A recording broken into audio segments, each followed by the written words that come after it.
మంచి ప్రేమ కథ లక్షణం చివరికి ప్రేమికులు కలిశారా లేదా అని కాదు, ప్రేమ వాళ్ళని ఎంతగా మార్చిందో తెలియచేయడం. పిలవడానికి పేరే లేని ఒక వ్యక్తి తనకంటూ ఒక పేరుని సంపాదించుకునేంత స్ఫూర్తినిచ్చింది ప్రేమ. ఇద్దరు చివరికి కలిస్తేనే ప్రేమ గెలిచినట్టు కాదు, ఒకరి నుండి ఒకరు స్ఫూర్తి పొందడం, ఒకరి వల్ల ఒకరు మంచి మనిషిగా మారడం, అందమైన జ్ఞాపకాలు మిగుల్చుకోవడం, కలిసిన కలవకపోయినా అనుభవాలతో ముందుకు సాగిపోవడం. ఇదే ప్రేమ యొక్క నిజమైన ఉద్దేశం.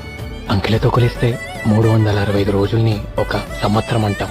అవే 365 రోజుల్ని అనుభవాలతో కొలిస్తే ఒక వసంతం అనొచ్చు. 1, 2 కాదు, మీ వల్ల నాకు అలాంటివి 8 వసంతాలున్నాయి. 8 వసంతాలు. ప్రేమంటే మనం చేరాల్సిన గమ్యం కాదు, చేయాల్సిన ప్రయాణం. మిమ్మల్ని దూరం నుండే చూస్తూ ఉంటాను. ఈ ప్రయాణం ఎప్పటికీ చేస్తూనే ఉంటాను. ప్రేమతో, నీ సంజయ్.